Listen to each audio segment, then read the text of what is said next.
sustentação oral. Os demais já foram proclamados o resultado, né? Agora só com sustentação oral. O primeiro deles é o do item 1 do roteiro.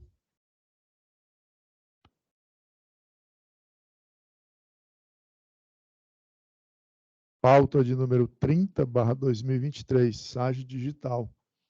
Traz a apelação de número 50.803, dígito 09.2021.8.06.0163. Apelante VTM. Apelado Ministério Público. Sob relatoria do desembargador Francisco Carneiro Lima e revisão da desembargadora Silvia Soares de Sanóbrega. Concedo a palavra ao eminente relator. Excelência, faço leitura do relatório. Trata-se de apelação criminal interposta pela defesa de Vitor Torres Melo, em face da sentença proferida pelo juiz de direito da primeira vara da comarca de São Benedito, que julgou parcialmente procedente a ação penal e condenou o acusado pela prática dos delitos previstos no artigo 147, 3 vezes, na forma do artigo 70, artigo 150, parágrafo 1º, artigo 163, parágrafo único, inciso 1, todos do Código Penal.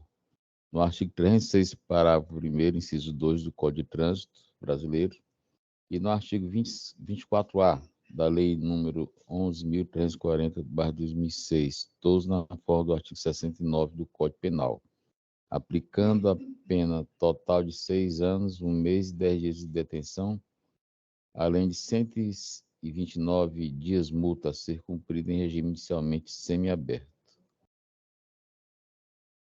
Recurso interposto com as devidas razões por meio das quais a defesa requereu preliminarmente o reconhecimento de nulidade processual. No mérito, pleiteou a absolvição do apelante por insuficiência de provas de autoria. Subsidiariamente, requer a aplicação do princípio da conjunção entre os delitos de invasão de domicílio e dano ou ameaça em invasão de domicílio.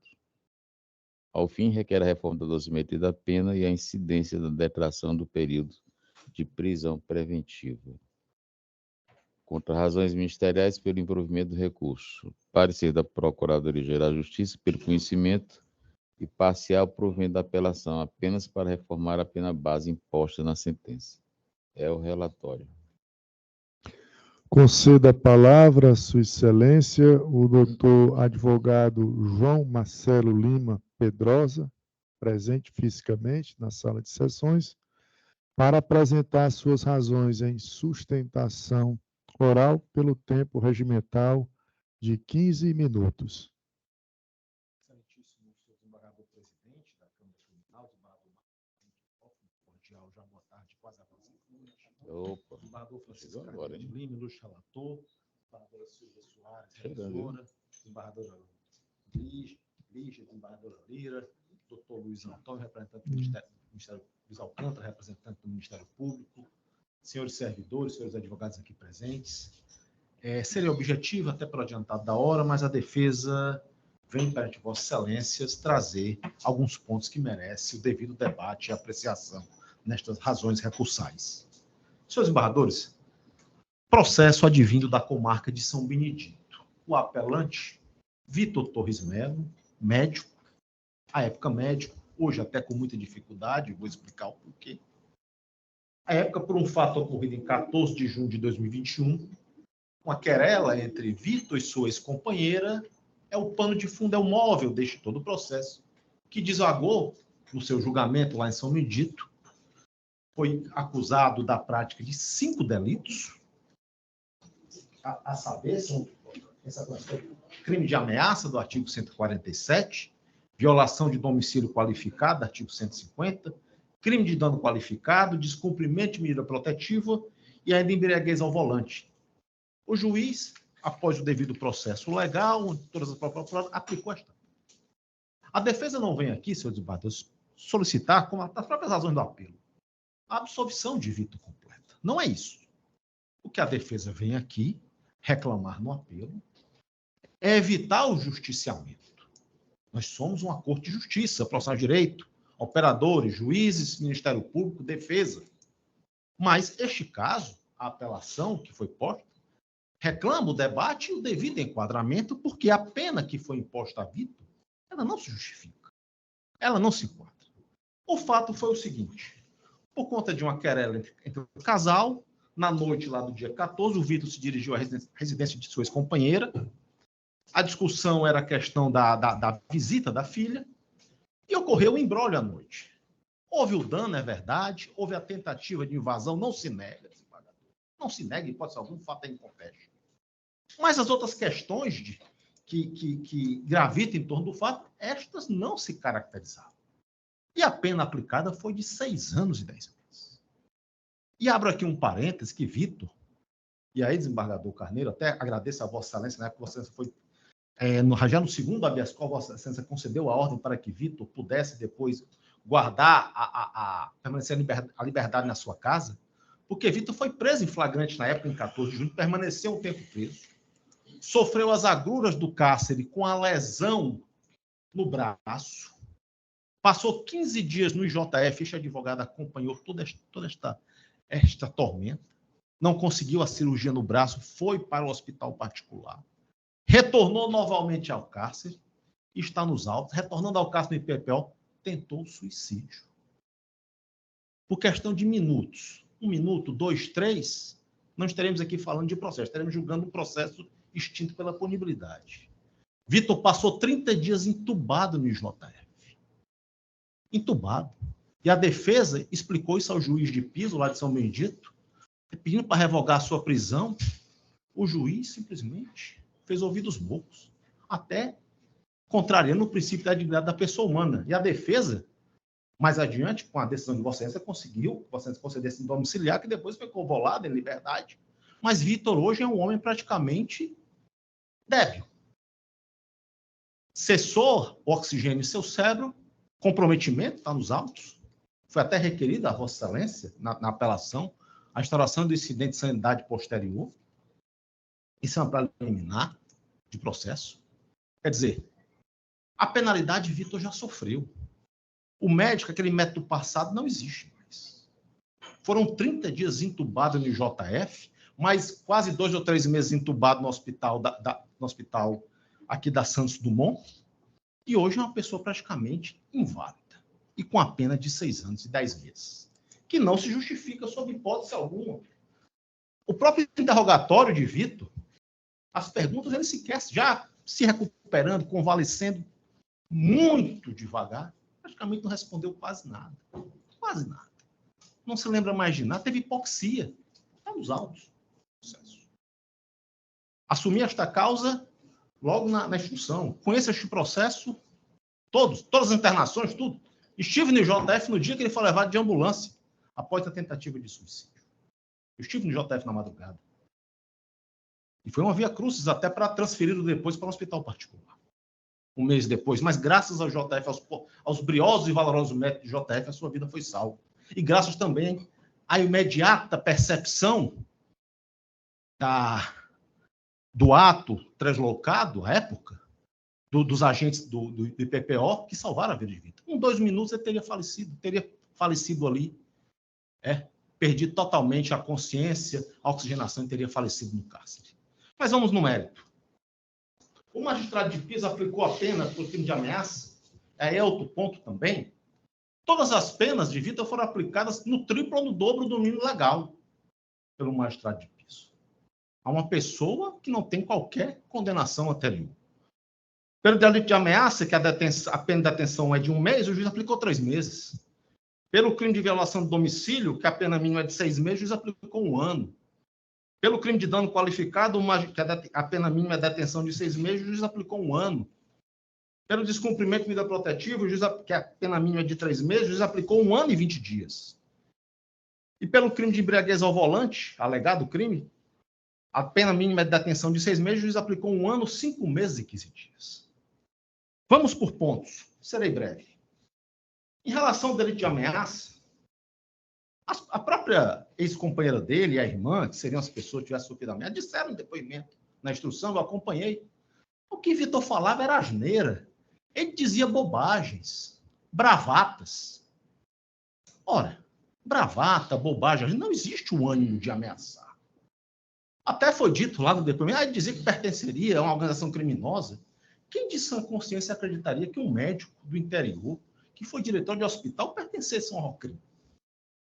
Uma bravata, uma asneira, é verdade, no calor da discussão, mas isso foi tomado como uma ameaça. Não se pode afigurar dolo nesta conduta de Vitor.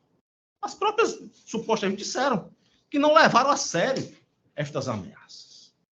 Portanto, a defesa requer que, neste ponto, em face do delito de ameaça que lhe foi imputado, que seja absolvido, porque aquele ânimo era inexistente em sua vontade. Não existia aquele ânimo de ameaçar. Ocorreu uma discussão, né, no momento. Houve, sim, a tentativa de invasão, não se nega. Houve, sim, o dano ao portão, não se nega. Mas o que foi proferido foram bravatas. Os próprios policiais que atenderam a ocorrência e confirmaram em juízo disseram que, em momento algum, ouviram o Vitor ameaçar a sua ex-companheira ou a irmã dela. Está nos autos, na prova judicializada. Então, a defesa requer o afastamento desta condenação do delito de ameaça, que foi aplicado no dobro do mínimo legal e em concurso por 3 vezes, pena de quase 2 anos. Em relação ao delito de suposta infração à lei da descumprimento de medida protetiva.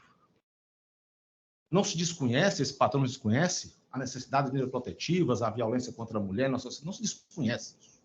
Mas o caso aqui deve ser analisado sobre o que efetivamente ocorreu. Em 2019, a companheira dele havia encetado uma medida protetiva, que ele nunca tomou conhecimento. Dezembro de 2019.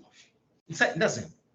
Já em dezembro de 2019, começo de 2020, o casal reconciliou e passou 1 ano e meio junto. Tem fotografia, tem tudo. A defesa postou os autos.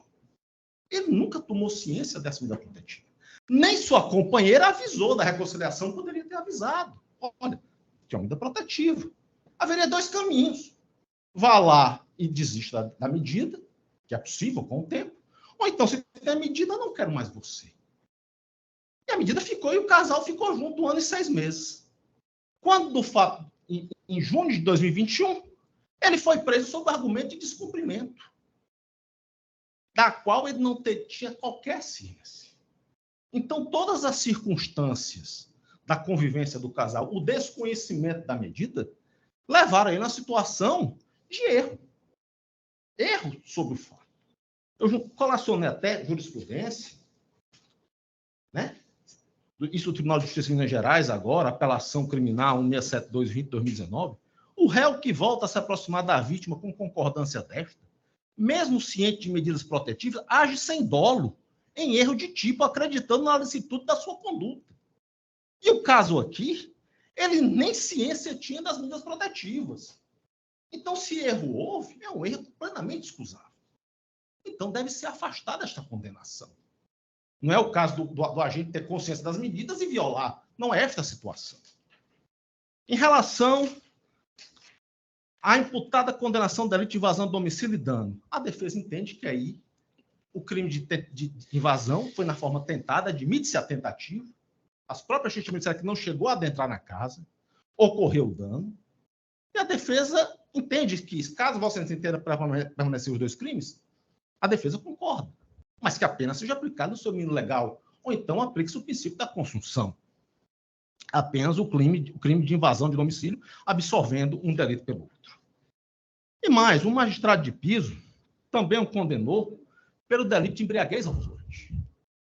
O fato é e aqui merece uma apreciação de Vossa Excelência. Todas as testemunhas do processo, quer na fase inquisitorial, quer na fase judicial, isso foi perguntado. Como é que Vitor chegou lá? O carro dele estava parado lá fora. Ele foi visualizado tentando entrar na casa.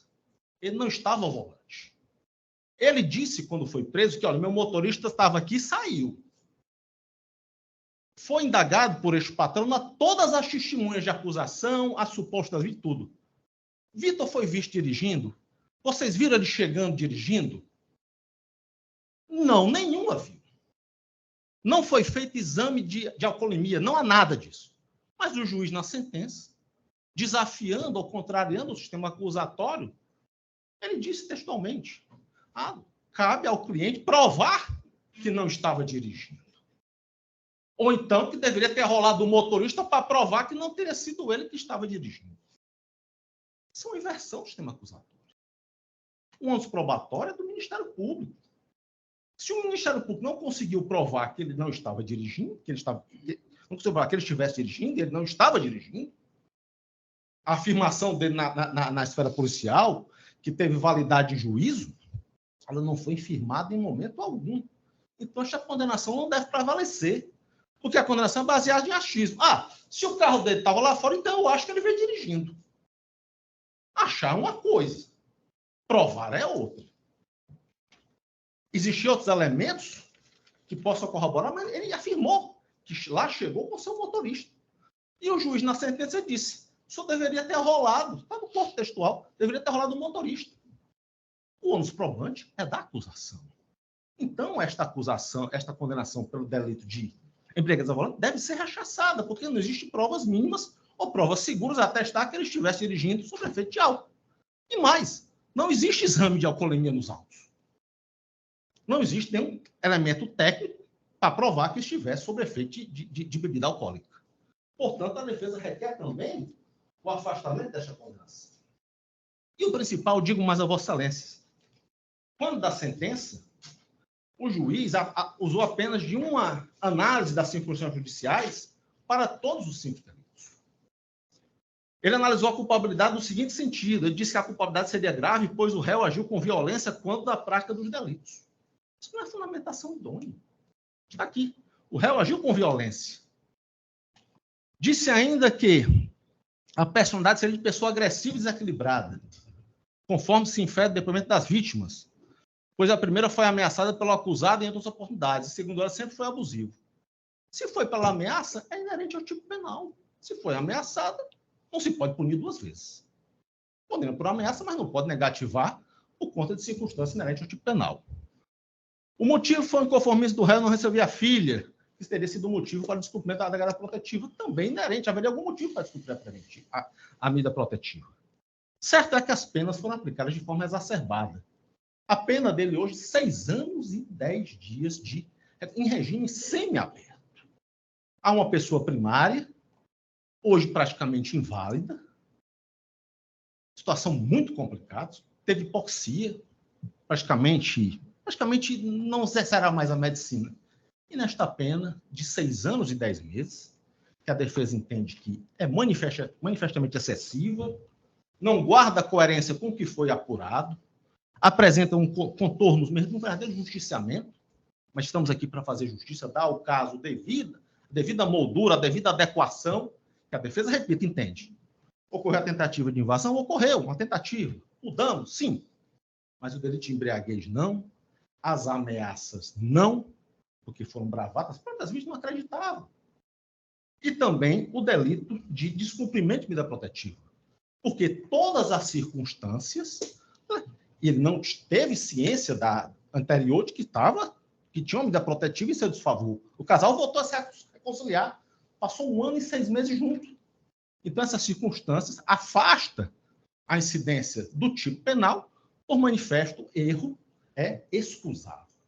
Razão pela qual, para não me alongar, já está passando o tempo, excelências, está tudo, são 15 minutos e 40, já vou finalizar, é que a defesa requer o provimento do apelo para absolver o recorrente das imputações do delito de ameaça, de embriaguez ao volante e de descumprimento de medida protetiva.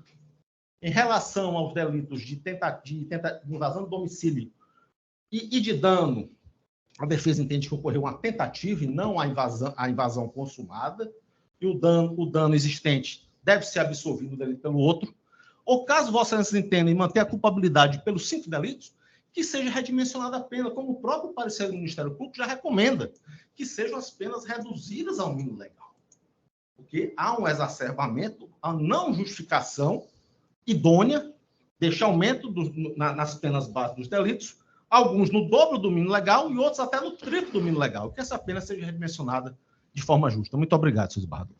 Pois não, doutor. Concedo a palavra ao Ministério Público por igual tempo. Excelentíssimo desembargador relator, doutor Francisco Carneiro Lima, excelentíssimo advogado, presente a essa sessão, que faz uma sustentação oral eloquente, mas que, na visão do Ministério Público, alguns esclarecimentos, apesar de concordarmos em alguns pontos, as nossas discordâncias também devem ser colocadas para reflexão deste colegiado. Primeiro, é que não se trata de bravatas, se trata de ameaças reais, concretas, efetivadas, quando o agora apelante estava obrigado a cumprir medida protetiva de distanciamento de 300 metros da sua ex-companheira.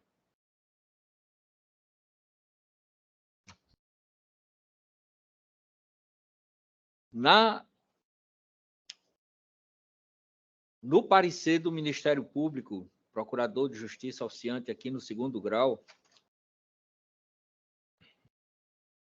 há uma referência importante e que talvez a defesa dela tenha conhecimento, mas que, como o pleito visa a redução de uma pena, não tenha se atentado em trazer ao conhecimento do colegiado.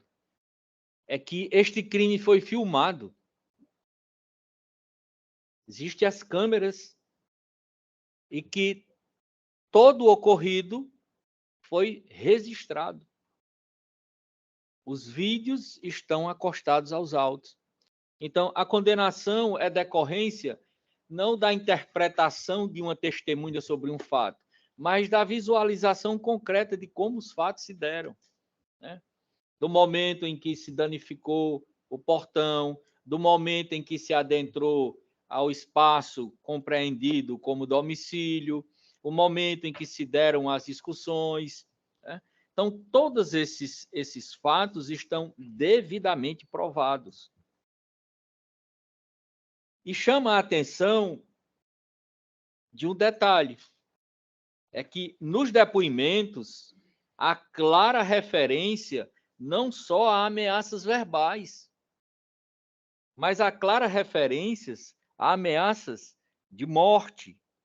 A exemplo do depoimento prestado por Jordana, que diz que o relacionamento da declarante com o réu era abusivo, em razão da instabilidade emocional dele, que ele era abusivo e chegava a ameaçar a vítima, que a última vez que estavam juntos, ele ameaçou a declarante de dar-lhe um tiro na cabeça. Então, na compreensão do Ministério Público, nós não estamos diante de bravatas, nós estamos diante de um iter, né? De um andar, de um progredir que é característico dos crimes de violência em relação às mulheres, da intolerância em relação à não aceitação de um relacionamento que acaba. Começa com as ameaças, começa com as imposições, avança-se para interdição temporária de determinados espaços, não vai sair, não vai frequentar tal local, depois avança para inibir em relação até mesmo às vestimentas, até evoluir para agressões físicas e, em consequência, aos homicídios. Lamentavelmente, essa é uma trajetória, essa é uma experiência que se observa em quase todos os processos que se chega a um feminicídio. Neste caso, né, a intervenção policial, a pronta intervenção policial, fez com que a situação parasse neste nível que, para todos nós, por se tratar também de uma pessoa de um conhecimento, presume-se,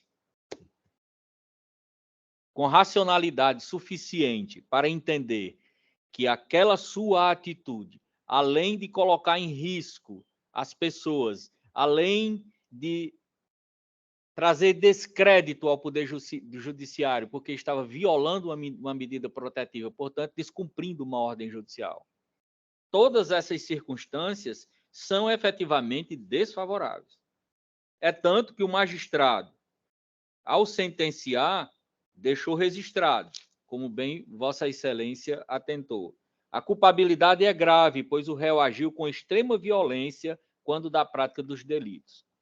O réu é tecnicamente primário. A personalidade é de pessoa agressiva e desequilibrada, conforme se infere dos depoimentos das vítimas, Jordânia e Geórgia, pois a primeira foi ameaçada pelo acusado em outras oportunidades e, segundo ela, sempre foi abusivo.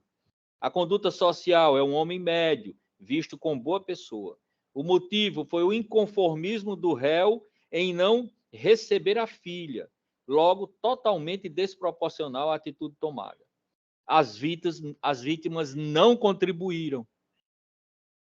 Portanto, os vetoriais para a aplicação da pena foram considerados. Se o quantitativo de pena, na visão de Vossa Excelência e também do Ministério Público, foram exacerbadas, aí, neste ponto específico, me associo ao brilhante parecer lançado aos autos, cujo signatário é o doutor Bruno Jorge Castelo Branco, promotor de justiça convocado à época, no sentido de que as penas devam ser redimensionadas, mas discutir a não ocorrência, a não autoria dos crimes, a ausência de prova de materialidade dos crimes, eu acho que é avançar demais diante do farto lastro probatório que existe para além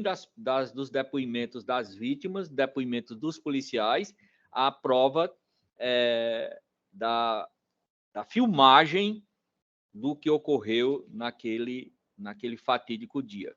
Portanto, Excelência, para não me alongar, ratifico neste particular integralmente o parecer lançado pelo doutor Bruno Jorge Costa Barreto, no sentido de conhecimento do apelo e provimento parcial, apenas para reformar a pena base dos delitos praticados pelo recorrente. Devolvo a palavra ao eminente relator. Senhor presidente, eu gostaria que fosse indagado ao doutor João Marcelo e ao doutor Luiz se eles se contentam com a leitura do projeto de emenda, já que o voto é um pouco longo, eu acho que o projeto Sim, si só satisfaz. E a discussão maior parece ser com relação à dosimetria, né? Sim. Pois não, desembargador Carneiro para a leitura do projeto de emenda.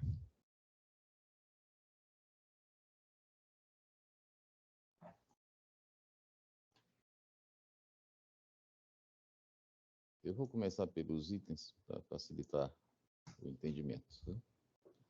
Item 1. Pela ação criminal interposta pela defesa de Vitor Torres Melo em face da sentença proferida pelo juiz de direito da primeira vara da comarca São Benedito, que julgou parcialmente procedente a ação penal e condenou o acusado pela prática dos delitos previstos no artigo 147 3 vezes, na forma do artigo 70.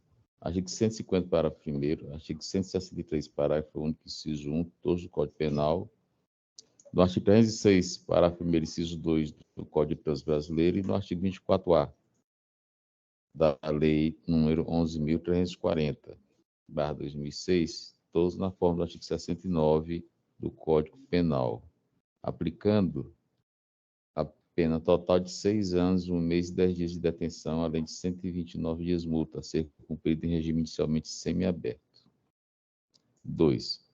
Preliminarmente, acerca da nulidade processual alegada referente ao fato de que, após a oitiva do recorrente, ou seja, o ato judicial de interrogatório, o juiz de primeiro grau não se ateve aos comandos do artigo 402 do Código de Processo Penal e de imediato determinou a intimação das partes para a apresentação de memoriais, inviabilizando assim a realização de diligências indispensáveis para o esclarecimento dos fatos.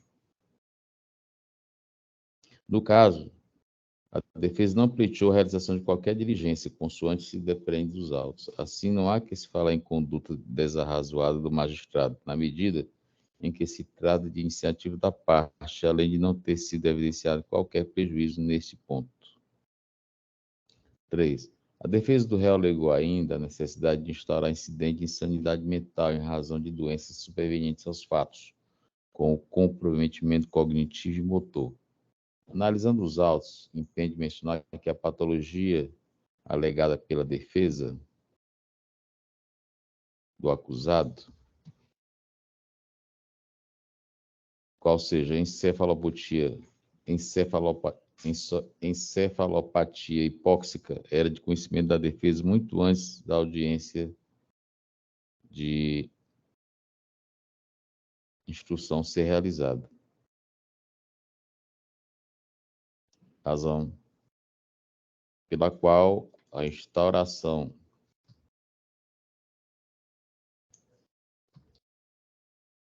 do incidente de insanidade deveria ter sido requisitada desde o início do processo, não sendo cabível, portanto, tal alegação somente no atual momento em que o processo se encontra. Ademais, consoante se depreende da fundamentação apresentada na sentença, o indeferimento da instauração do incidente em tela foi devidamente fundamentado, não prosperando, portanto, referido pleito recursal. 4.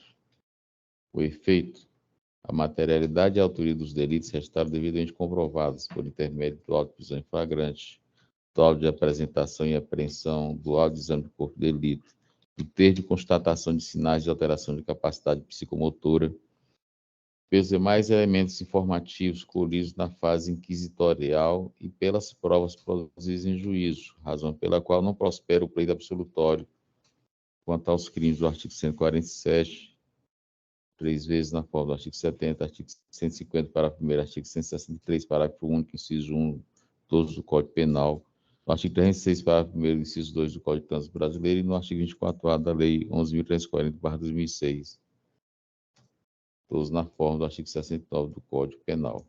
5.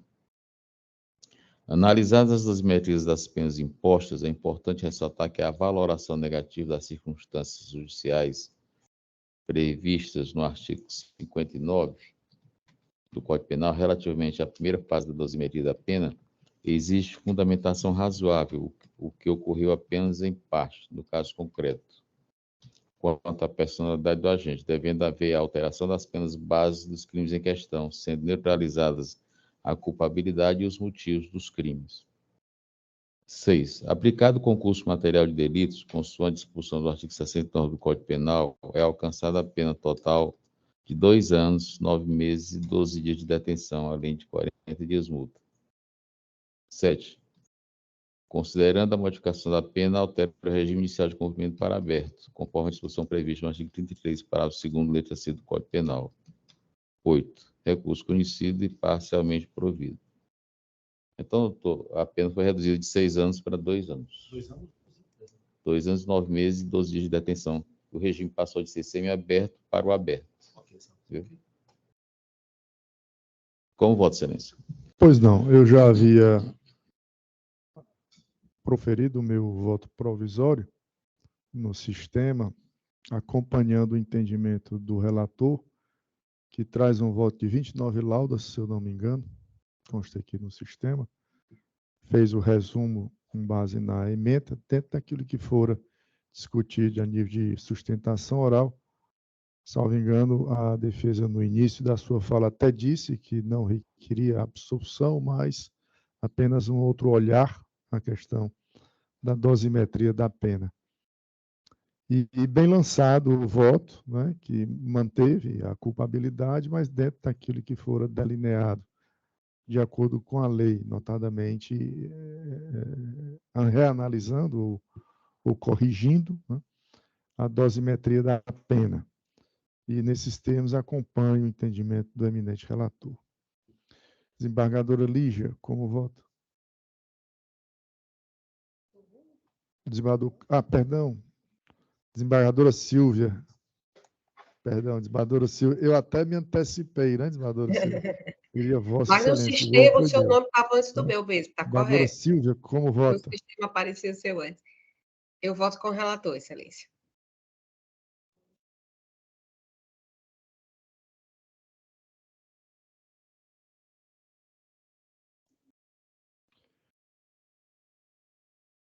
Vocês me ouvem?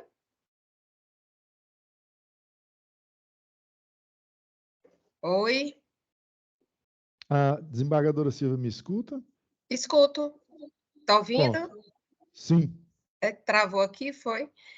Com o relator, Excelência. Pois não. Pedindo escusas novamente a Vossa Excelência por ter proferido o meu voto antes do seu, e Vossa Excelência, inclusive, é a revisora deste processo. Proclamo o resultado. A primeira Câmara Criminal, por unanimidade de votos, conheceu do apelo para dar-lhe parcial provimento nos termos do voto do relator.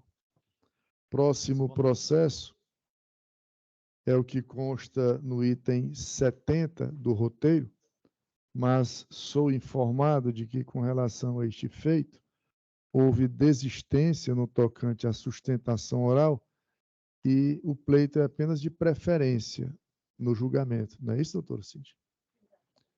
Então, proclamo o resultado do item 70, que traz a apelação criminal 50846, dígito 97.2020.8.06.0124. A primeira Câmara Criminal, por unanimidade de votos, conheceu do apelo para improvê-lo, né? Julgado improvido o recurso. Na sequência, passamos para o item 81 do relatório. Sou informado de que o advogado que pediu a sustentação oral não se encontra presente. Mas, como fazemos habitualmente, né, procedo à chamada de Sua Excelência, o doutor Paolo Giorgio Quezado Gurgel e Silva. Por gentileza, se presente estiver remotamente, acuse o seu comparecimento. Não havendo manifestação, fica a ser proclamado o resultado do julgamento no final da sessão. Na sequência, temos o item 42 do roteiro, que traz a apelação 4390, dígito 07.2017.8.06.0056, na qual também sou informado que há solicitação de adiamento por parte do relator desembargador Carneiro Lima. Confere? Julgamento, portanto, fica adiado a pedido do relator, prejudicada a sustentação. Chegamos agora ao item 40 do relatório.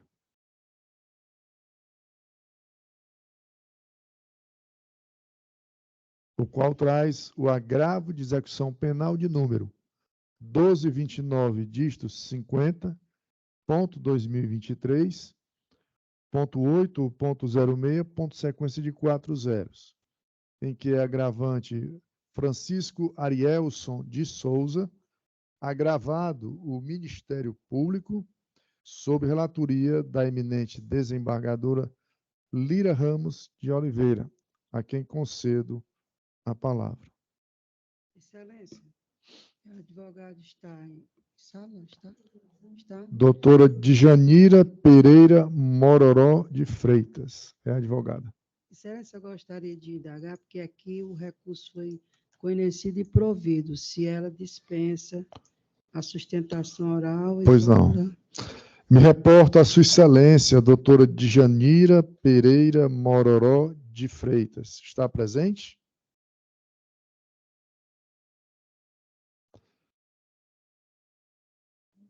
Doutora, não estamos ouvindo, Vossa Excelência.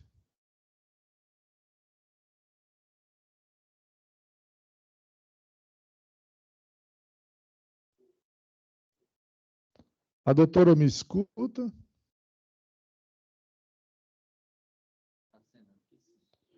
Bom, habitualmente, doutora, quando o relator aquece, acolhe, né, o recurso da parte recorrente e é acompanhado pela turma julgadora através da votação provisória, nesse sentido de dar provimento ao recurso, nós indagamos ao advogado que pede sustentação para saber se mesmo assim insiste em apresentar a sua sustentação oral ou se dispensa. Vossa Excelência dispensa a sustentação oral nesse caso? Não consigo ouvi-la, mas pelo gesto deduzo que dispensa a sustentação. Nesse caso, assim, passo a palavra à eminente relatora para a leitura da proposta de ementa. Obrigada, Excelência. Direito penal e processual penal, agravo em execução penal, surgência recursal da defesa, decisão que homologou o procedimento administrativo disciplinar e reconheceu a prática de falta grave pelo apenado, pleito de reconhecimento da prescrição da falta grave cometida em 19 de fevereiro de 2019 e homologação em 23 de fevereiro de 2022. Decurso do prazo prescricional previsto no artigo 129, inciso 4 do Código Penal, precedente do STJ. Reconhecimento da prescrição da falta grave praticada pelo apenado em 19 de fevereiro de 2019. Anulação da decisão vergastada. Recurso conhecido e provido em consonância com o parecer do Ministério Público. Como voto, Excelência? Colho o voto do desembargador Francisco Carneiro Lima. Acompanhe o relator, Excelência. Como voto a desembargadora Silvia Soares de Sanóbrega. Com a relatora, Excelência. Proclamo o resultado. A primeira Câmara Criminal, por unanimidade de votos, conheceu do agravo para dar-lhe provimento. Próximo processo e último com sustentação oral é o que repousa no item 78 do roteiro, o qual traz a apelação de número 183414, dígito 63.2017.8.06, sequência de 301. Apelante Francisco Elison Chaves de Souza A. Apelado Ministério Público. Relatora desembargadora Silvia Soares de Sanóbrega, de minha revisão. Concedo a palavra à eminente relatora. Boa noite novamente. Para a leitura do relatório, que é breve, para que os senhores entendam.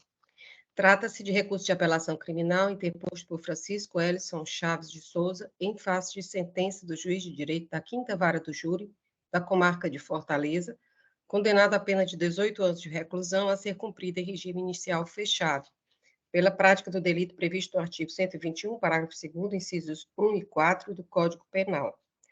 Consta nos autos que o réu Francisco Elison Chaves de Souza, após o provimento de recurso de apelação criminal anterior, foi submetido novamente ao plenário do júri e condenado pela prática delituosa que lhe foi imputada. E, resignado com o deciso, o réu interpôs recurso de apelação, requerendo a revisão da dosimetria da pena, com o fito de ser reduzida a pena base ao mínimo legal, ou a alteração do quanto aplicado na primeira fase dosimétrica. Por fim, requereu o direito de recorrer em liberdade. Nas contrarrazões, as folhas 1253 a 1275, o Ministério Público entendeu pela manutenção da decisão de primeiro grau.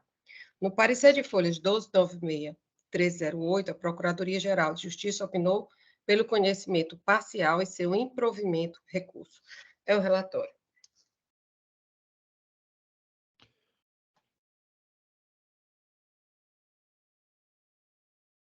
Concedo a palavra à Sua Excelência, o doutor Júlio César da Silva Alcântara Filho, para apresentar suas razões em sustentação oral pelo tempo regimental de 15 minutos. Obrigado, Excelência. Muito boa noite a todos. Quero dizer que é uma honra estar perante Vossas Excelências nessa noite. Geralmente estamos aqui no período da tarde, mas hoje, de forma excepcional, fui agraciado em ser o último a fazer a sustentação oral nesse horário. Sei que está todo mundo cansado, mas peço a devida vênia, a devida atenção a todos para ouvir nossas razões aqui para serem alteradas essa sentença de primeiro grau. Gostaria de saudar inicialmente a desembargadora relatora Silvia Soares de Sá. Quero dizer que é uma honra estar perante Vossa Excelência na data de hoje. Acredito que seja a minha primeira sustentação oral perante Vossa Excelência. Gostaria de saudar os demais desembargadores, até para não ficar extenso por conta do horário. Saudar também o representante da Procuradoria Geral de Justiça, demais advogados, servidores, demais presentes.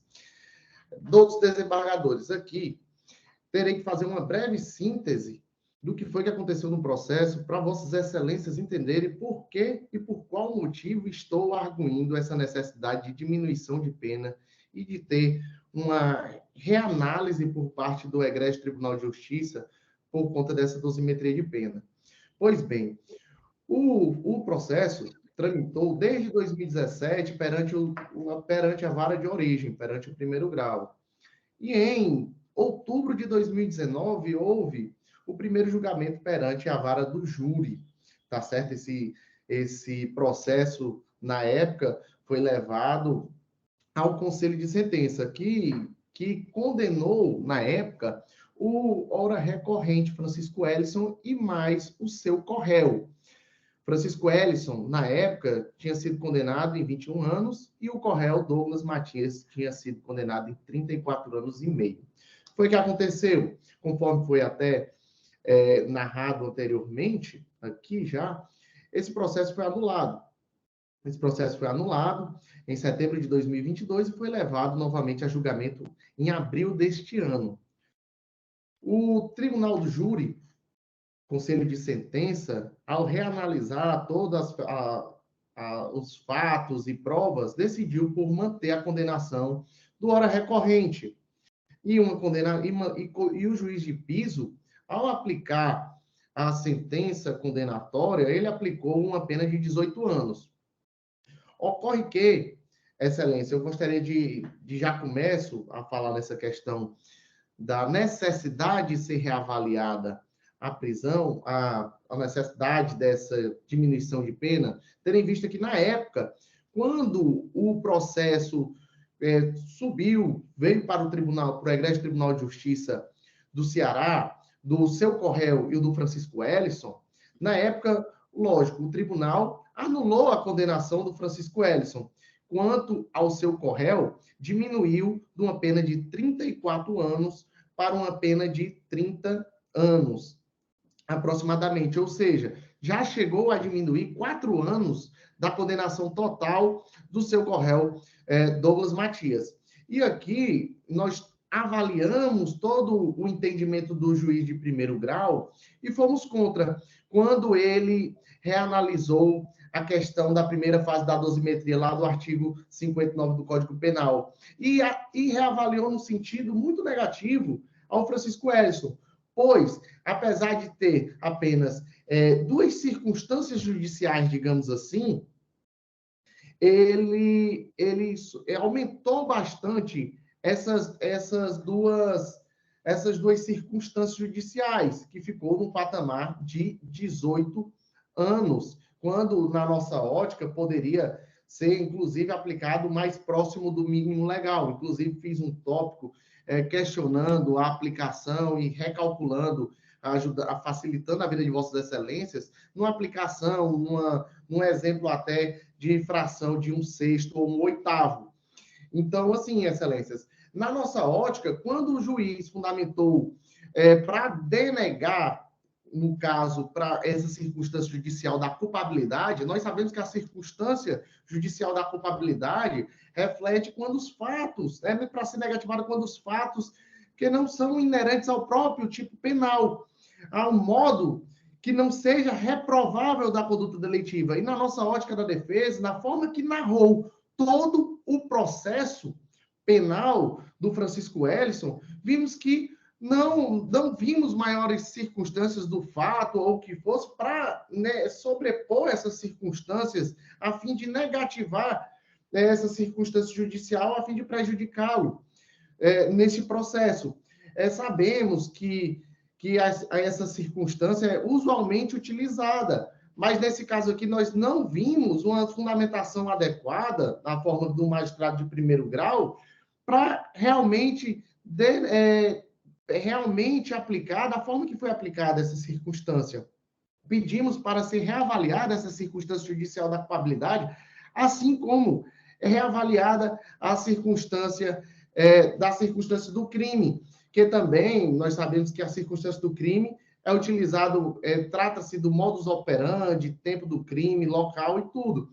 E a forma que ele utilizou, porque era à noite ou porque era um local movimentado, a nossa ótica não era uma circunstância para reprovar na ótica da defesa e para realmente aumentar da forma que foi aumentada a pena base do recorrente. E isso prejudicou de uma forma de ele ficar realmente 6 anos acima do mínimo legal. Então, assim, nós não estamos falando aqui de 6 anos aplicando uma outra qualificadora do processo, até porque uma das qualificadoras que foram aplicadas pelo Tribunal do Júri foi compensada com a atenuante da confissão, quando vai analisar a sentença de primeiro grau. Ou seja, nós temos basicamente 6 anos da pena total aumentada por conta dessas circunstâncias.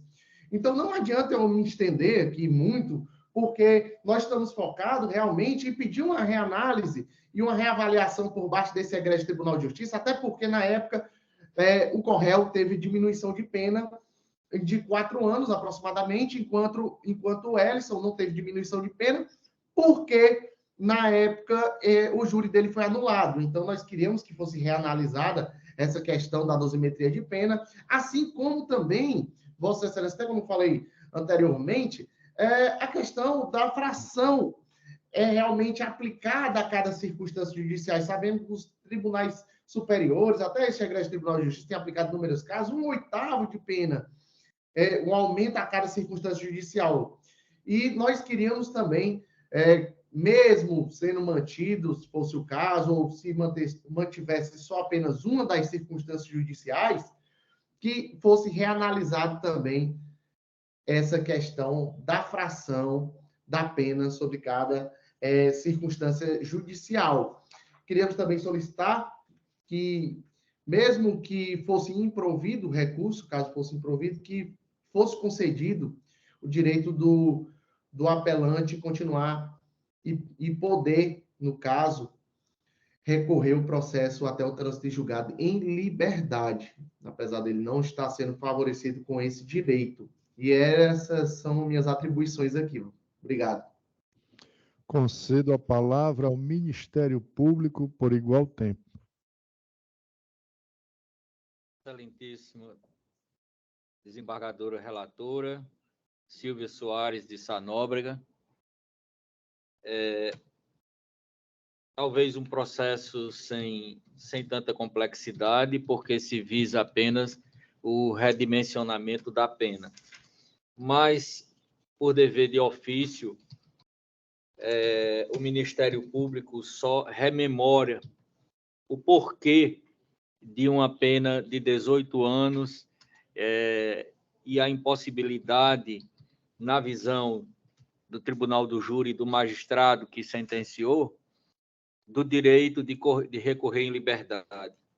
Na verdade, trata-se de fato onde a adolescente Ana Lívia Aguiar Mendes sofreu lesões descritas no exame cadavérico, portanto, foi assassinada, e especificamente o primeiro denunciado, no caso Douglas Matias da Silva, também pela tentativa de homicídio, igualmente mediante disparo de arma de fogo do bebê RAB, então com apenas 2 meses de vida. E ainda pelo homicídio tentado à vítima Maiara Letícia de Souza Aguiar, sendo que essas 2 últimas vítimas, a despeito de feridas, não faleceram por circunstâncias alheias à vontade do agente. E a motivação, segundo narrativa do Ministério Público, e com todo respeito às colocações feitas pelo ilustre advogado. A motivação do crime relativamente à vítima Ana Lívia Aguiar Mendes foi torpe por duas razões. A primeira consiste no fato de a vítima, Ana Lívia Aguiar Mendes, em alguns meses antes, ter passado a integrar uma organização criminosa rival da organização Guardiões do Estado, da qual fazia parte os ora acusados, e, à época, estava associada à organização criminosa Primeiro Comando da Capital. Isso foi determinante para que ela fosse assassinada. Assim, especialmente da rivalidade desses grupos. A segunda motivação, o fato dos acusados suspeitarem que a vítima, Ana Lívia Aguiar, teria, de algum modo, colaborado para uma tentativa de homicídio ocorrida contra Jefferson de Oliveira Moura, qual também fazia parte ou tinha a proteção de pessoas ligadas à organização criminosa que integravam os acusados, e o irmão dele, Douglas Nogueira Moura.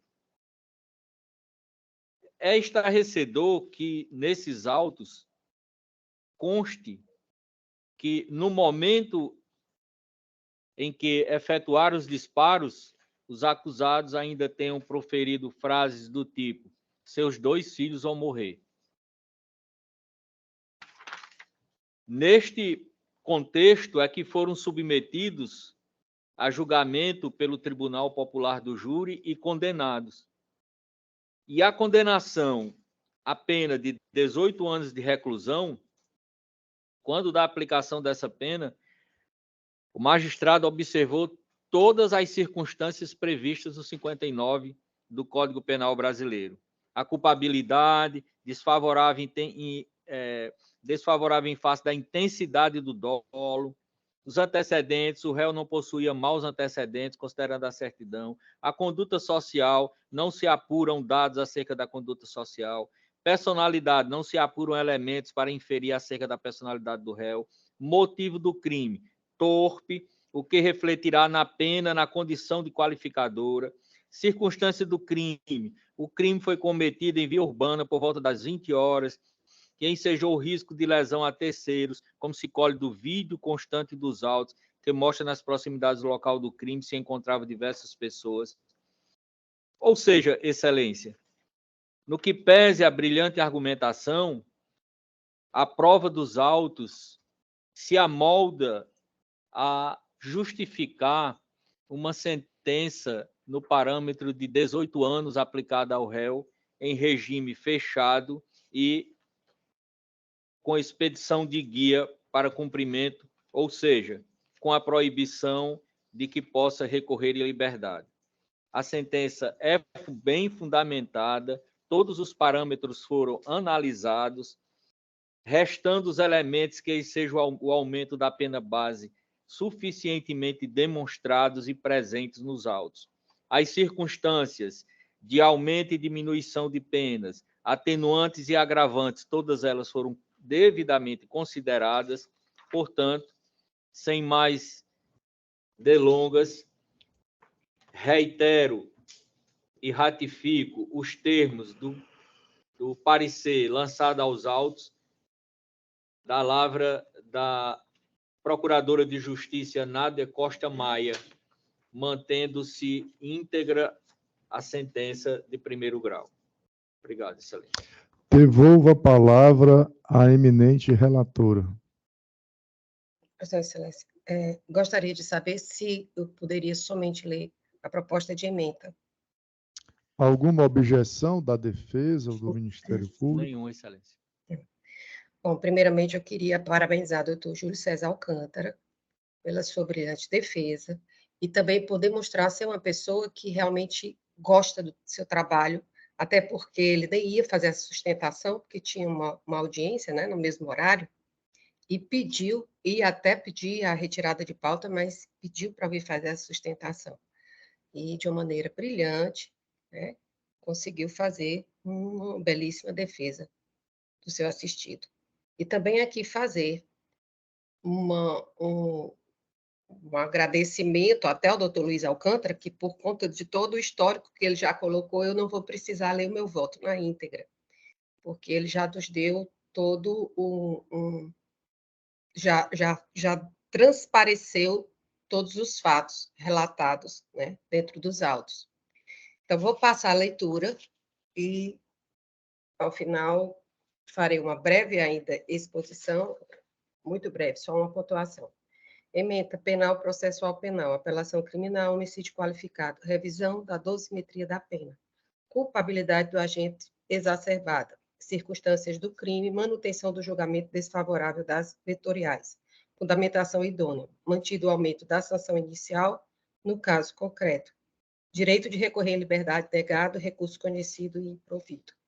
1. A insurgência recursal pretende a reforma da pena com o fito de ser reduzida a sanção inicial ao mínimo legal ou a alteração do quanto aplicado na primeira fase dosimétrica. Por fim, requer o direito de recorrer em liberdade. 2. Da leitura do deciso, vê-se que o magistrado Acó julgou desfavoravelmente as circunstâncias judiciais de culpabilidade do agente e circunstâncias do crime, acrescentando a pena base 6 anos, a qual resultou em 18 anos de reclusão. 3. O douto julgador atuou com devido acerto ao julgar exacerbada a culpabilidade do agente com base no modus operandi, nos múltiplos disparos efetuados, os quais atingiram, inclusive, a nuca da vítima, e ainda por ter interrompido a monitoração eletrônica a que estava submetido. 4. Mantém-se a desvaloração da vetorial de circunstâncias do crime, tendo o meritíssimo juiz apresentado fundamentação concreta e idônea, considerando que a prática delituosa ocorreu em via pública, evidenciado o risco causado a terceiros. 5. No caso em exame, o meritíssimo juiz exasperou a pena base em 3 anos para cada vetorial desfavorável ao réu, quanto superior às frações de 1/6 e 1/8. Contudo, considerando a situação concreta, não observo que o aumento implementado se mostre excessivo ou desproporcional, encontrando-se nos fundamentos das circunstâncias dos fatos as justificativas necessárias para o acréscimo realizado, razão pela qual mantenho a pena base em 18 anos de reclusão, a qual se tornou definitiva nestes termos. 6. Em relação ao direito de recorrer em liberdade, o magistrado acertadamente o negou com fulcro na garantia da ordem pública e no risco da reiteração delitiva, justificando-se a manutenção da prisão do apelante. Recurso conhecido e improvido. Eu só queria fazer só uma pontuação que o doutor Júlio César falou que o Correio havia diminuído a pena e no do seu constituinte também, né, do Francisco Ellison. O primeiro julgamento teria sido 21 anos, a condenação, não é isso? E o segundo, 18 anos. Portanto, esse é o voto. Pois não. Eu já havia prolatado o voto provisório, o qual ratifico nesse momento, acrescentando que a decisão está devidamente fundamentada. O caso me parece claro de preservação da ordem pública pelos fatos já manifestados, né, tanto na sustentação oral quanto pela eminente relatora, e fora feito realmente a dosimetria da pena de acordo com os critérios que a lei estabelece. Não vislumbro onde se poderia modificar essa decisão. Bem lançada que está. Sendo assim, acompanho o voto da eminente relatora. E além disso, acrescentando, né, que de acordo com a jurisprudência das nossas decisões e dos tribunais superiores, o réu estando preso, não há razão lógica, né, nem de justiça, nem de legalidade, para conceder a liberdade em face apenas de ter apresentado recurso, né? Se não se encontrava preso e não houver razão para prender, ok, né? Mas no caso não, já havia uma prisão durante o processo, né, preventiva no caso. Acompanho, portanto. Colho o voto da eminente desembargadora Lígia Andrade de Alencar Magalhães. Eu acompanho o voto da eminente relatora. Proclamo o resultado. A primeira Câmara Criminal, por unanimidade de votos, conheceu do apelo, julgando-o improvido. Houve um processo em que foi pedido sustentação, mas o advogado não compareceu, né? O qual será proclamado o julgamento nesse instante, que é o item 81 do roteiro, que traz um recurso em sentido estrito, de número 20, 39, 33, dígito 80.2022.8.06.0293. A primeira Câmara Criminal, por unanimidade de votos, não conheceu do recurso em sentido estrito. Doutora Cíntia, mais algum feito pendente de julgamento na sessão? Não, né? Por gentileza, quantos processos foram julgados nesta tarde e noite? Foram julgados 141 processos. 141 processos julgados na presente sessão. Algum registro a fazermos antes do encerramento? A última sessão do doutor Luiz Alcântara hoje, né? Já? Pois é, e foi tão eu ia rápido, né? agradecer, desembargador Mário, a presença dele, mas foi a única sessão que nós participamos juntos, né? Queria Exato. agradecer muito, viu? E parabenizá-lo pela sua atuação. Muito bacana mesmo. E também eu queria parabenizar a todos aqui da turma da sessão que fizemos um esforço coletivo para que essa sessão acontecesse. Não é isso? Então, eu acho que parabéns para todos, um abraço. Não pude estar presente, mas terça-feira estaremos juntos. Com a graça de Deus. Doutor Luiz, receba, né, um caloroso abraço nosso de reconhecimento ao grande trabalho que o senhor desenvolveu aqui, junto conosco, na primeira Câmara Criminal, e desde já fica, né, o nosso desejo de que retorne mais vezes. Gostamos do vosso convívio. Pois não é? Eu agradeço a gentileza e também registro aqui o aprendizado. Estamos numa nova experiência, mas de toda sorte, todos os dias, todos os momentos, nós estamos tendo algo a aprender, né, e a amadurecer. Então, muitíssimo obrigado pela forma carinhosa como foi recebida e acredito que em breve nos reencontraremos.